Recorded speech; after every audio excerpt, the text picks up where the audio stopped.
नमस्कार, knocking-news.com में आपका स्वागत है। मैं हूं गिरिजेश वशिष्ठ। राहुल गांधी ने मोदी जी को कह दिया पनौती मोदी। पीएम मतलब पनौती मोदी। अब वीडियो वायरल हो रहा है और सब लोग उस वीडियो को देखकर चटखारे ले रहे हैं। लेकिन इस वीडियो का मतलब क्या है? जो पॉलिटिशियंस होते हैं ना, वो अनायास ही कुछ नहीं बोलते हैं। और आपको लग रहा होगा कि वर्ल्ड कप के दौरान जो पनौती करके एक हैशटैग वायरल हुआ था, ट्रेंड हुआ था, उसका फायदा उठा रहे राहुल गांधी। लेकिन राहुल गांधी की उसका फायदा उठाने की हिम्मत कैसे हुई? आज के दौर में कोई पॉलिटिशियन सीधे मोदी पर अगर ऐसा हमला कर रहा है, वार कर रहा है, उसका एक गहन मतलब है। मुझे समझ में नहीं आता कि बहुत सारा मीडिया मैंने देखा, लोग खबरों की जो असल नवैयत है उस तक पहुंच ही क्यों नहीं पाते। कोई नहीं, हम समझने की कोशिश करते हैं कि राहुल गांधी ने क्या सोचकर मोदी जी को सीधे सीधे पनौती कह दिया, और सिर्फ कहा ही नहीं, उनका मजाक उड़ाया। कहीं मत जाइए, चैनल को सब्सक्राइब कर लीजिए। मैं अभी हाजिर होता हूं।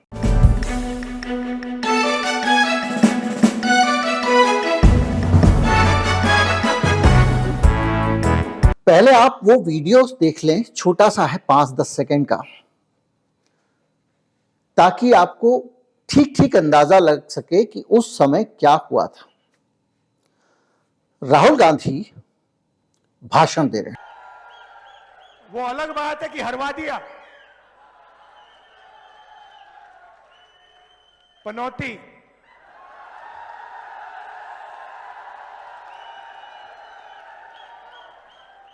पीएम मतलब पनौती मोदी।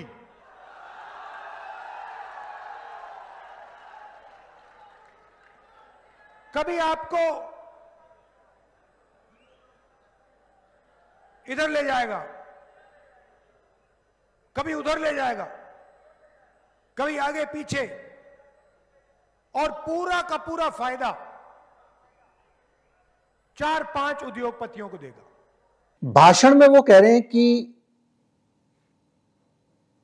अडानी का केवल फायदा करना चाहते हैं मोदी जी, और सारी चीजों से लोगों का ध्यान बटा रहे हैं। और उसी प्रोसेस में वो कहते हैं कि वो मैच देखने पहुंच जाते हैं, और फिर वो कहते हैं पनौती। तो लेकिन इसमें जो सबसे इंपॉर्टेंट बात है इस भाषण में, जब वो पनौती कहते हैं तो जनता में ठहाके लगते हैं, खुश हो जाती जनता। और यहां ये जो खुशी है ना, ये खुशी राहुल गांधी को ताकत दे रही है। अब आप कहेंगे क्या बातें कर रहे हैं, तो भैया होता ही है, किसी को पनौती कहोगे, मजाक उड़ाओगे, लोग हंसेंगे, ये एक नॉर्मल सी बात है। आपको लगेगा ये क्या, आपने इसमें ऐसी क्या गहरी बात ढूंढ ली। मैं आपको लेके चलता हूं गुजरात चुनाव में। गुजरात विधानसभा चुनाव हो रहे थे, और उस चुनाव के दौरान कांग्रेस पार्टी के नेता मणिशंकर अय्यर ने पीएम मोदी को कहा था, मैं 1 मई को भविष्यवाणी कर चुका हूं वीडियो बना के, कि मोदी जी की आने वाले चुनाव में इसी तरह से मोदी जी के बारे में बातें होंगी, इसी तरह से मंचों से उनके ऊपर हमले होंगे, और इसी तरह से मोदी जी को घेरा जाएगा, और कोई किसी प्रकार का संकोच नहीं किया जाएगा। तो मैं आपको लेकर चलता हूं गुजरात चुनाव में। कांग्रेस के नेता मणिशंकर अय्यर ने, हिंदी उनकी बहुत अच्छी है नहीं, अंग्रेजी का ट्रांसलेट करके उन्होंने बोल दिया, ये कैसा नीच किस्म का आदमी है। इस काम को करने के बाद राहुल गांधी ने कहा ये गलत कहा है, उनके व्यक्तिगत विचार हैं। यहां तक कि मणिशंकर अय्यर के खिलाफ पार्टी ने भी एक्शन ले लिया। इतना ज्यादा मोदी के ऊपर सीधे हमला करने से इस देश में लोग डरा करते थे। यह माना जाता था कि सीधे मोदी के ऊपर अटैक करोगे अगर, तो चुनाव हार जाओगे। जनता कुछ भी बर्दाश्त कर सकती है, लेकिन मोदी की आलोचना बर्दाश्त नहीं कर सकती। और अब राहुल गांधी हर मीटिंग में कहीं ना कहीं कुछ ना कुछ मजाक उड़ा ही रहे हैं। सीधे सीधे मोदी जी को क्या नहीं कह रहे हैं, जेब काट लेता है, ये कर लेता है, सब कुछ बोल रहे हैं। और इस भाषण में उन्होंने कहा पनौती। तो क्या हो गया, राहुल गांधी का दिमाग फिर गया है क्या? क्या उनको समझ में नहीं आता मोदी पर हमला करने से नुकसान हो जाएगा? राहुल गांधी का दिमाग एकदम सही काम कर रहा है। कर्नाटक का चुनाव से पहले मैंने आपको बताया था कि मोदी जी ने किस तरह का एक नैरेटिव सेट किया है, उससे यह पता चल जाएगा, ये वाटर टेस्ट है, लिटरस टेस्ट है, जिससे आपको पता चल जाएगा कि मोदी जी अब जनता के बीच में पॉपुलर हैं या नहीं है। और अब जो सीन बन रहा है, उस सीन में मोदी जी को जितना घेरोगे, लपेटोगे, गाली दोगे, लोग उतने खुश हो जा रहे हैं। ये एक बदलाव आया है, एक शिफ्ट आया है इस देश की राजनीति में। मैं आपको एक उदाहरण देता हूं। कोई भी बात में बगैर उदाहरण, बगैर सब चीजों के नहीं कहता हूं, सब्सटेंशिएट करता हूं जब बात बोलता हूं। कर्नाटक में मोदी जी एक पब्लिक मीटिंग को संबोधित करते हुए अपनी ये जो आभा है कि मुझे लोग बहुत प्यार करते हैं, इस पूरी की पूरी चीज को उन्होंने खुद ही दांव पर लगा दिया। उन्होंने कहा कि इससे तो पक्का असर पड़ेगा। उन्होंने कहा मुझे 91 गालियां दी गई, 91 तरह की गालियां दी गई, मैं फिर भी आपके सामने खड़ा हूं और गालियां मेरे लिए टॉनिक का काम करती हैं।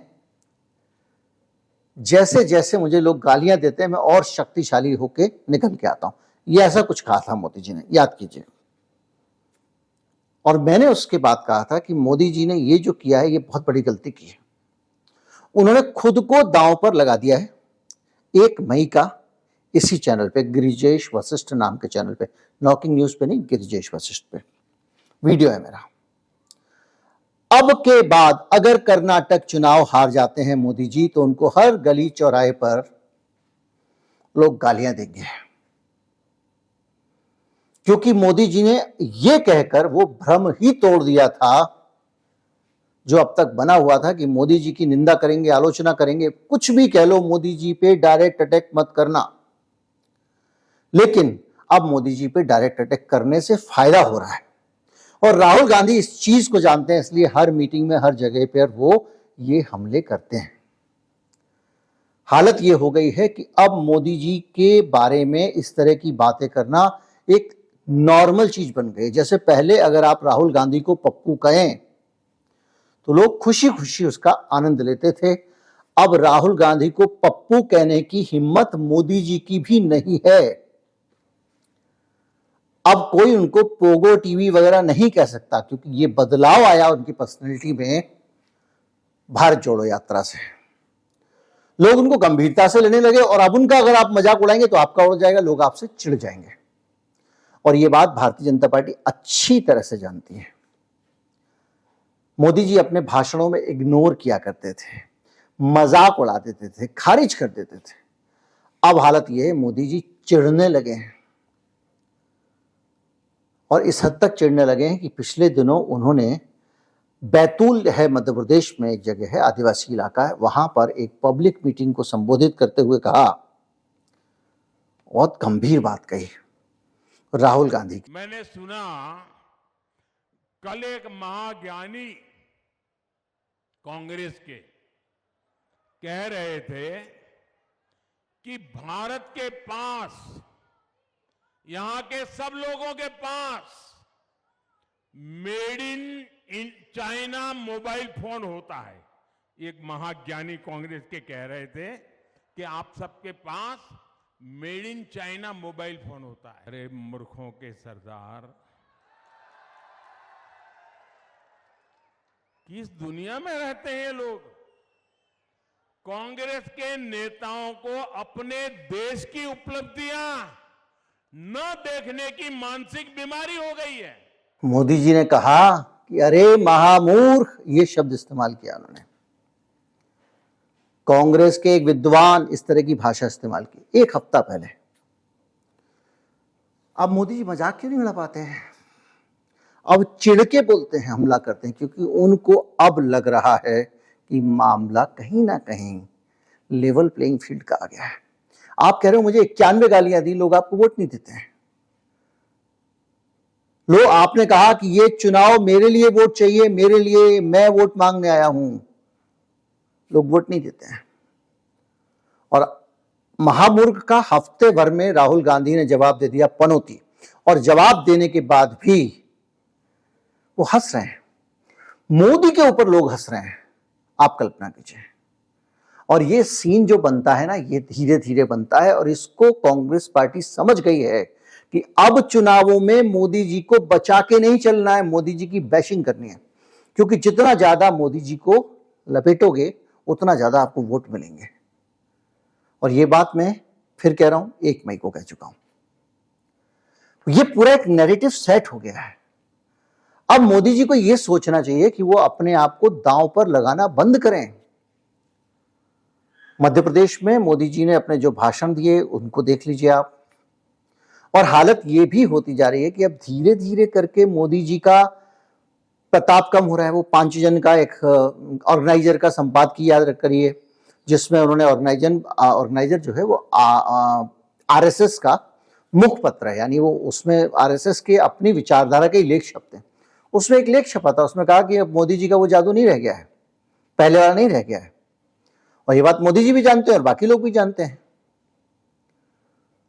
तो इसलिए उस चीज को लोग समझ रहे हैं और उसके आधार पर ही वो अपनी रणनीति बना रहे हैं। अब अगर आप कहोगे मेरे नाम पे वोट दे दो, आप हार जाओगे। सर्वे बता रहे हैं क्या हो रहा है। मैं बाकी लोगों की तो बात छोड़ दीजिए, मैं अपने चैनल पे जब भी कोई सर्वे डालता हूं वो एकदम 95-97% लोग मोदी जी के खिलाफ वोट कर रहे होते हैं। आप कल्पना कीजिए। और खुल के हर तरफ से चीजें सामने आने लगी हैं, लोग बोलने लगे हैं। यहां तक कि गोदी मीडिया के अंदर से भी थोड़ी थोड़ी असहमति की आवाजें निजी तौर पे, कभी ट्विटर पे, कभी पर्सनल बातचीत में आने लगी हैं।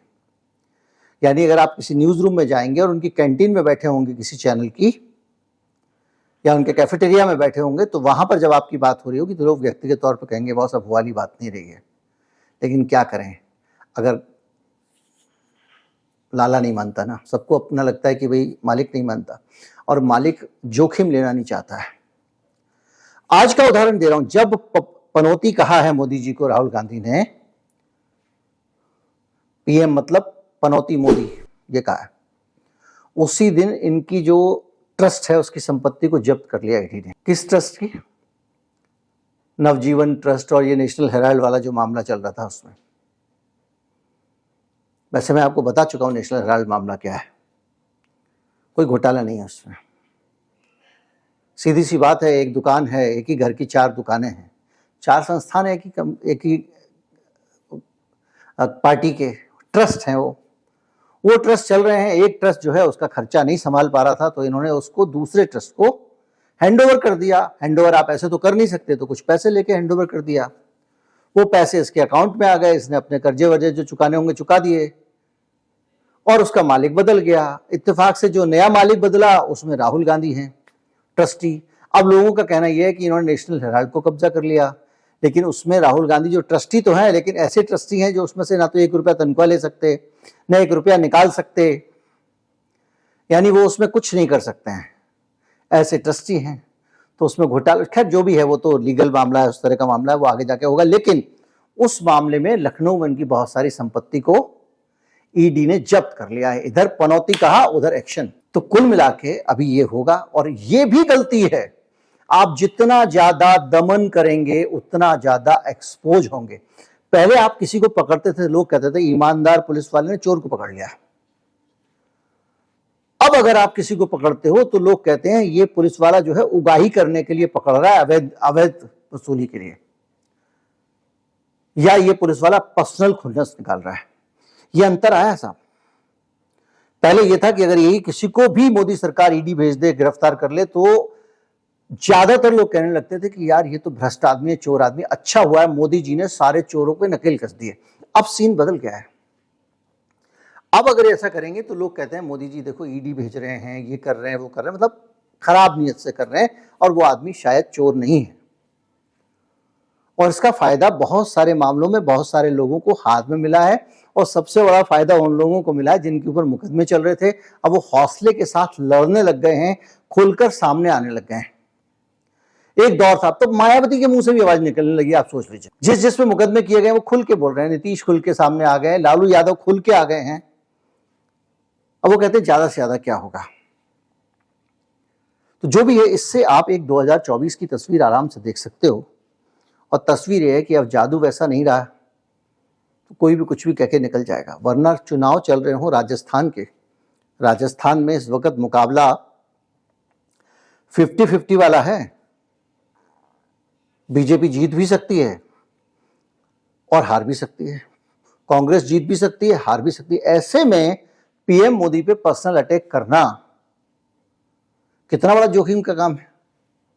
लेकिन ये जो जोखिम का काम है, ये पुरानी थॉट के हिसाब से है। आज की परिस्थितियों के हिसाब से पीएम मोदी पर अटैक करना जोखिम का काम नहीं है, बल्कि बहादुरी का काम माना जाता है। लोग कहते हैं वाह, तभी वो कहते हैं मैं डरता नहीं उनसे। राहुल गांधी को अक्सर कहते हुए सुना होगा, वाह मोदी पे हाथ डाल दिया, बंदे में दम है, क्या बात है, सैल्यूट टू यू। ये विचार आते हैं और बहुत सारे वोटर जुड़ जाते हैं। अब ये परसेप्शन बदला, ये वो परिस्थिति है जो मैं आपको बता रहा हूं, जो आपके सामने है। कर्नाटक में मुझे 91 बार गालियां दी गई कहने के बाद, ये मेरे पीछे पड़े हुए कहने के बाद। पहले यही मोदी जी कहते थे कि ये मुझे मार डालेंगे, ये मेरे पीछे पड़े हुआ, तो नोटबंदी माफ कर देते थे लोग। ये जलवा था। ये बदलाव आया है और ये बदलाव 24 से पहले साफ दिखाई दे रहा है। अगर इंडिया गठबंधन वाले विधानसभा चुनाव के बाद ठीक ठाक मिलकर रणनीति बना लेते हैं, तो फिर बचना मुश्किल ही नहीं, नामुमकिन है। उम्मीद करता हूँ वीडियो अच्छा लगा होगा। अच्छा लगा हो तो ज़्यादा से ज़्यादा लोगों तक पहुँचाएं। चैनल को सब्सक्राइब कर लें। नमस्कार, जय हिंद।